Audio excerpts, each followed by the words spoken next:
नमस्कार दर्शक बंधु, आज हूँ 29 जनवरी गुरुवार। चलतु आज दिनर किछि मुख्य खबर उपर नजर पकाइबा। प्रथमे रही पीएम आवास योजना 2.0 नियम रे बड़ परिवर्तन। किए पाइबे घर बाबद को टंका, जानतु नुआ योग्यता। प्रत्येक लोकंक स्वप्न हेउची निजर गोटे पक्का घर करिबा, किंतु वर्तमानर महंगा जुगरे एही स्वप्न पूरण करिबा सहज नुहे। एही आवश्यकता को दृष्टि रे रखी केंद्र सरकार प्रधानमंत्री आवास योजना चालू करिसंती, जहा माध्यम रे सहरांचलर गरीब और मध्यम वर्गर परिवार को घर निर्माण किंबा क्रय पई आर्थिक सहायता दिया जिवो। एही योजनार पीएमएवाई अर्बान 2.0 फेज रे एबे बड़ नियम परिवर्तन करा जायछि। प्रधानमंत्री आवास योजनार सहरांचल भाग 1 एप्रिल 2016 रु आरंभ होइतिला। परे एहार द्वितीय पर्याय पीएमएवाई 2.0 1 सेप्टेम्बर 2024 रु लागू करा जायछि। एही पर्यायर लक्ष्य हेउछि आगामी 5 वर्ष मध्य सहरांचल रे बसुथिबा ईडब्ल्यूएस एलआईजी और एमआईजी वर्गर परिवार को पक्का घर देबा। परवर्ती खबर, विमान दुर्घटना अजित पवारଙ୍କ देहांत। विमान दुर्घटना महाराष्ट्र उपमुख्यमंत्री अजित पवारଙ୍କ देहांत। अजित पवारଙ୍କ देहांत नहीं खबर सरबराह संस्था पीटीआई सूत्रु सूचना। अजित पवारଙ୍କ समेत अनेकଙ୍କ मृत्यु होइतिबा मुंबईरू बरामती थिबा बेले 8:45 रे दुर्घटना। महाराष्ट्रर उपमुख्यमंत्री अजित पवारଙ୍କ विमान दुर्घटनाग्रस्त होइछि। बरामती विमान बंदर रे अवतरण करिबा समय रे एक गुरुत्वपूर्ण दुर्घटनार सम्मुखीन होइछि अजित पवारଙ୍କ विमान। परवर्ती खबर, कमिब शीत। आसंता 3 दिन मध्य रात्रिर तापमात्रा 2 ରୁ 3 डिग्री वृद्धि पाइब। भुवनेश्वर में आसंता 24 घंटा मध्य सकाळु घन कुहुड़ी रहिबा सह काकर पड़िब। दिनर तापमात्रा 32 डिग्री और रातिर तापमात्रा 15 डिग्री रहिब। पाणीपाग विभाग यही आकलन करिछि। सेहीपरि बुधवार भद्रक, जगतसिंहपुर, पुरी, केन्द्रापड़ा, सुंदरगढ़, कलाहांडी, गंजाम, गजपति, खोर्धा, कटक, नयागढ़, अनुगुल, ढेंकानाल और जाजपुर जिलार गोटे कि 2टी स्थान में सकाळुआ कुहुड़ी देखा मिल पारे। दिल्ली एनसीआर रे पाग पुणी खराब आड़क मुहाईछि। मंगलवार सकाळ ठारू दिल्ली एवं एनसीआर किछि स्थान में हालुकारु मध्यम धरणर वर्षा होइछि।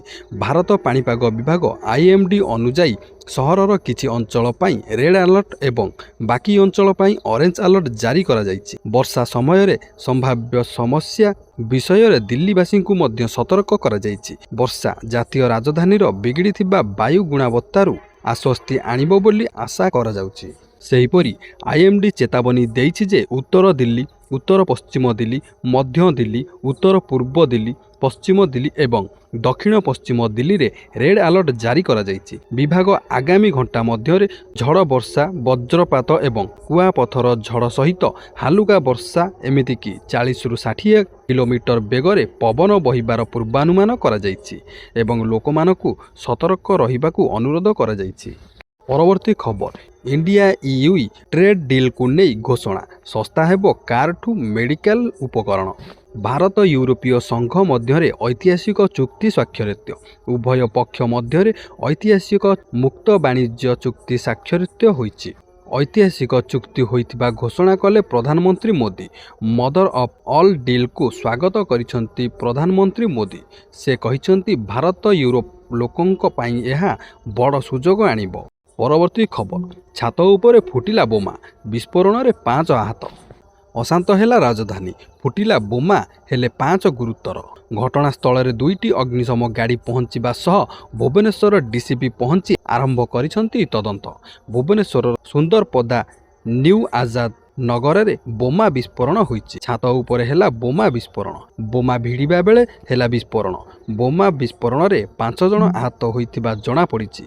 आहतंक मध्यरु 3 जन महिला रहिसंती। घटनास्थल रे एयरफील्ड थाना पुलिस पहुंची तदंत करिछि। ए खबर स्थानीय अंचल रे भय सृष्टि करिछि।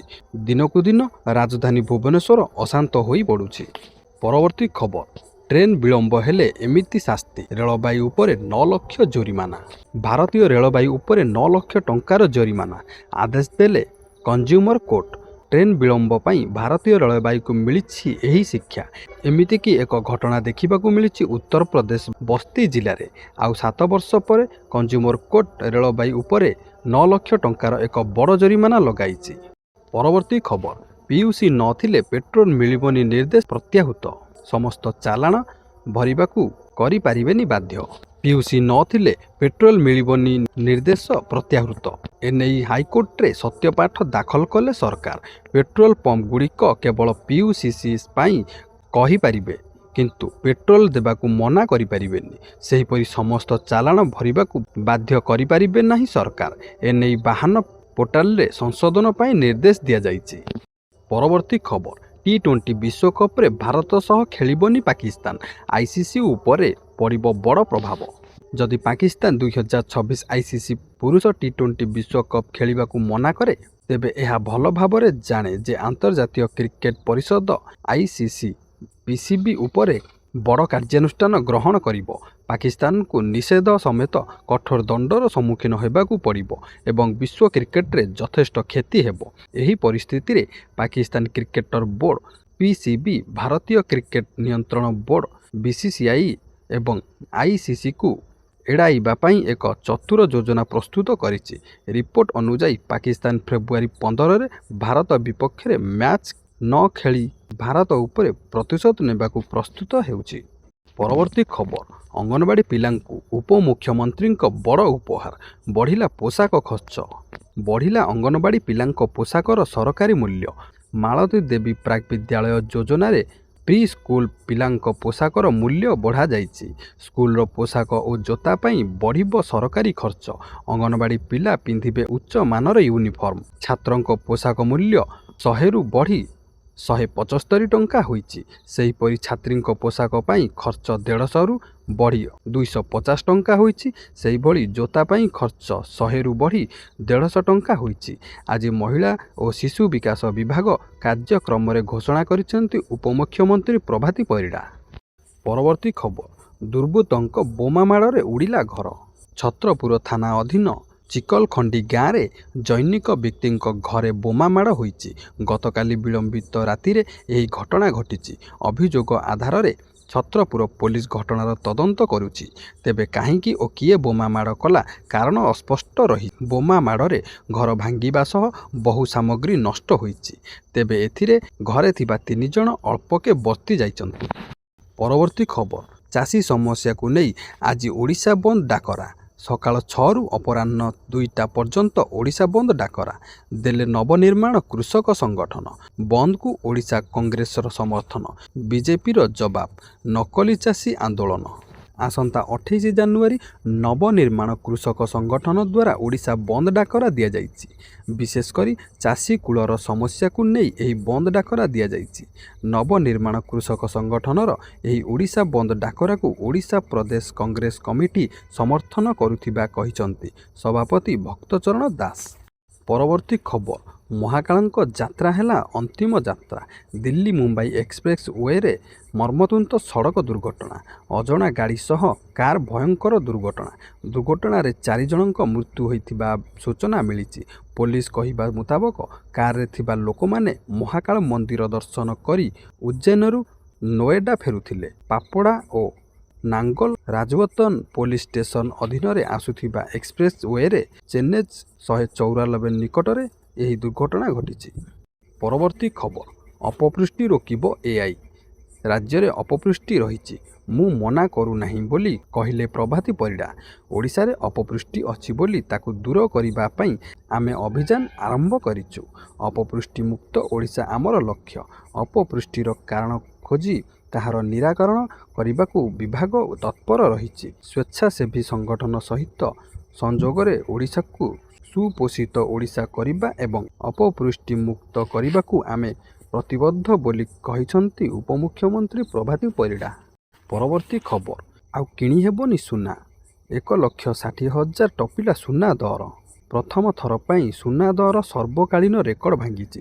ଭାରତରେ 24 କ୍ୟାରେଟ୍ 10 ଗ୍ରାମ ସୁନା ଦର 1,60,260 ଟଙ୍କାକୁ ଛୁଇଁଛି। 24 ଘଣ୍ଟାରେ ସୁନା ଦର 3000 ବୃଦ୍ଧି ପାଇଛି।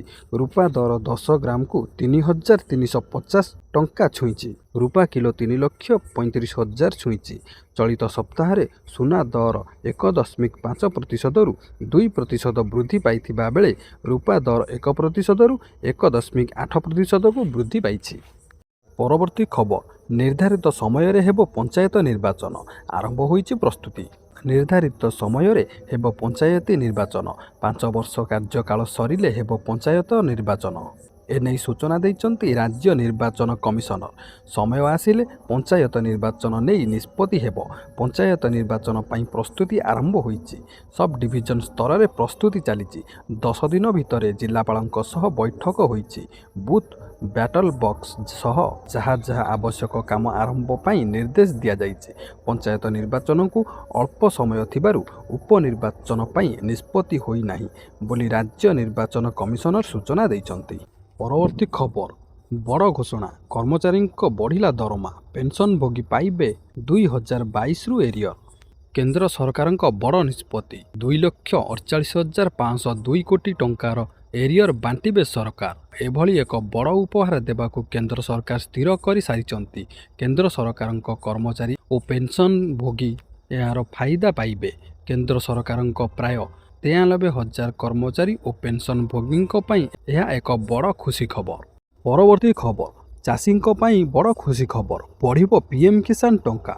ଦେଶର କୋଟି କୋଟି ଚାଷୀଙ୍କ ପାଇଁ ଏକ ବଡ଼ ଖୁସି ଖବର ଆସିପାରେ, କାରଣ ଆଗାମୀ ବଜେଟରେ ପିଏମ୍ କିଷାନ ସମ୍ମାନ ନିଧି ରାଶି ବୃଦ୍ଧି ହେବାର ସମ୍ଭାବନା ରହିଛି।